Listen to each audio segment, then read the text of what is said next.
رمضان آ رہا ہے گناہوں کی بخشش کے لیے، لیکن اس میں صرف بھوکے پیاسے رہنے کا نام روزہ نہیں، اس میں روزہ اس چیز کا نام ہے کہ انسان صرف اللہ سے اجر چاہے، اور جب اللہ سے اجر چاہے گا تو پھر یہ بھی نہیں کرے گا کہ آج تو روزہ بہت لگ رہا ہے، آج تو بہت پیاس لگ رہی ہے، آج تو بہت لمبا ہو گیا ہے، آج تو بہت ہی تھک گئی ہوں. اس طرح کی باتیں بھی کر کر کے دوسروں کو بور نہیں کرنا اور اپنا اجر نہیں گنوانا. کوئی پوچھے بھی کیسا جا رہا ہے تو کہے الحمدللہ، اللہ کا شکر ہے، کیونکہ اگر رکھنے کی توفیق ہو گئی ہے تو اسی پر الحمدللہ.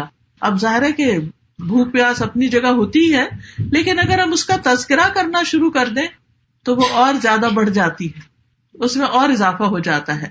تقویٰ کے لیے سب سے پہلی چیز کیا ہوئی کہ ہر کام ہم نے اخلاص کے ساتھ کرنا ہے.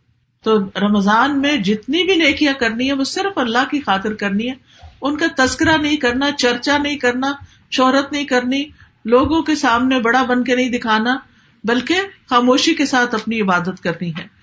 پھر اللہ کے رسول صلی اللہ علیہ وسلم کی سنتوں کو اپنانا. روزے میں آپ دیکھیے کہ نبی صلی اللہ علیہ وسلم کی سنت کیا تھی، آپ کا طریقہ کیا تھا، اس کے بارے میں جاننا ضروری ہے کہ آپ روزہ رکھنے کے بعد کس طرح، یعنی کہ کیا کیا کیا کرتے تھے. اب دیکھیے کہ ہم جب روزہ رکھتے ہیں تو ہم سوچتے ہیں اچھا ہم سو کے روزہ گزار لیں گے، ہم کوئی پروگرام دیکھتے رہیں گے، اسکرین پہ وقت گزار دیں گے. یہ صرف بھوک پیاس کاٹنا کا مقصد نہیں ہے. اصل مقصد یہ ہے کہ انسان اس بھوک پیاس کو برداشت کرتے ہوئے اچھے اچھے کاموں میں اور زیادہ آگے بڑھے، حتیٰ کہ دل میں کھٹک والی چیزوں کو بھی چھوڑ دے. یعنی روزے کی حالت میں جب آپ کو محسوس ہو کہ یہ کام کچھ سوٹ نہیں کرتا کہ روزے کے ساتھ میں سارا وقت ایسے شغل میں لگی رہوں. مثلاً اگر آپ اسکرین کھولیں گے تو کوئی ایسی چیز نہیں دیکھیں گے کہ جس کو دیکھنا حرام قرار دیا گیا ہے. مثلاً کسی مرد یا عورت کا جو ستر ہے، چھپانے والا حصہ ہے، اس کو دیکھنا حرام ہے، یہ آنکھوں کا زنا ہوتا ہے. اب آپ دیکھیے بہت سارے لوگ جو ہیں ایسی خرابیوں میں مبتلا ہو جاتے ہیں، خاص طور پر جب سے ہاتھوں میں پام پہ آ گیا ہے سیل، اور پھر ہر وقت 3G 4G اور اب تو 5G بھی اویلیبل ہو گیا. تو اس میں کچھ ایک کلک کی دیر ہوتی ہے کہ آپ برے سے بری چیزیں بھی دیکھ سکتے ہیں اور اچھی سے اچھی چیزیں بھی سن سکتے ہیں. تو شیطان ہم میں سے ہر ایک کے ساتھ ہے. بعض اوقات ہم ایک چیز دیکھتے ہیں، اس کے بعد ہم یوٹیوب پہ ایک چیز دیکھی، اس کے ساتھ کوئی ایڈ دیکھا، اس کو کلک کر لیا، وہاں سے ایک اور خراب چیز دیکھی، وہاں سے کہاں سے کہاں پہنچ گئے.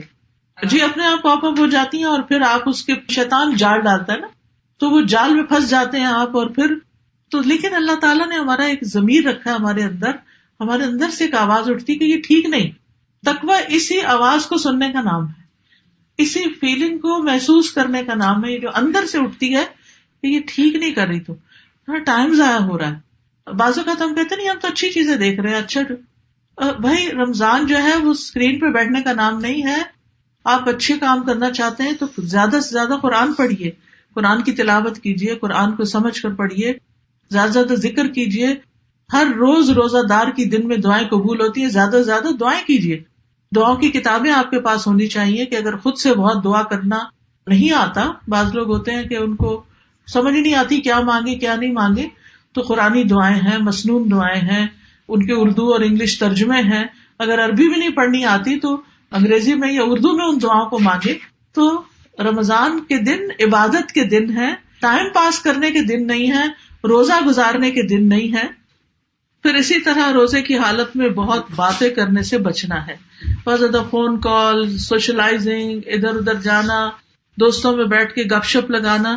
بعض لوگ دن کو تو نہیں لیکن رات کو جاگنے کی عادت بنا لیتے ہیں کہ لمبے روزے ہیں، چلے رات ٹھنڈی ہے، خاص طور پر جن ملکوں میں گرمی بہت ہوتی ہے تو وہ پھر دن کو سوتے ہیں اور راتیں جاگتے ہیں. راتیں جو ہے رمضان کی وہ بھی بڑی اہم ہے. اس میں پھر عبادت کی بجائے بعض اوقات لوگ مل بیٹھ جاتے ہیں، کھانے پینے کا دور چل رہا ہوتا ہے، گپ شپ کا دور چل رہا ہوتا ہے. تو اس سے بھی پرہیز کرنا چاہیے. رمضان میں فوکس ہونا چاہیے عبادت کی طرف. تو نبی صلی اللہ علیہ وسلم نے کثرت کلام سے بھی منع کیا، فائدے کی بات کی جائے ورنہ خاموشی اختیار کی جائے، اور خاص طور پر لغو باتوں سے بچا جائے، یعنی جو بے معنی بے مقصد باتیں ہوتی ہیں.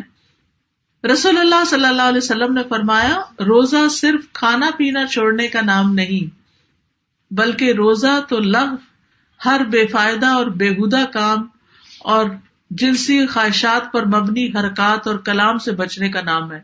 لہٰذا اگر کوئی تمہیں گالی دے یا جہالت کی باتیں کرے تو اسے کہہ دو کہ میں تو روزے دار ہوں. یعنی لڑائی نہیں جواباً کرنی یا لڑنی، بلکہ کیا کہنا، میں تو روزے سے ہوں. تو دوسرے کو بھی یاد آ جائے گا اور اس طرح وہ بھی لڑنا جھگڑنا چھوڑ دے گا. پھر فحش گوئی اور بد کلامی، گالی گلوچ، ایسی ڈانٹ ڈپٹ کہ جو انسان کے اخلاق کے منافی ہو، اس سے بھی بچنا چاہیے. رسول اللہ صلی اللہ علیہ وسلم نے فرمایا، جس نے بری باتیں اور جھوٹ نہ چھوڑا یعنی روزہ رکھ کے، تو اللہ تعالیٰ کو اس کا کھانا پینا چھوڑنے کی کوئی ضرورت نہیں. یعنی اللہ تعالیٰ یہ نہیں دیکھتا کہ کون کون بھوکا ہے، وہ یہ دیکھتا ہے کہ کس نے اپنی زبان کی حفاظت کی ہے، اپنے دل کی حفاظت کی ہے، اپنے اخلاق کو بہتر بنائے.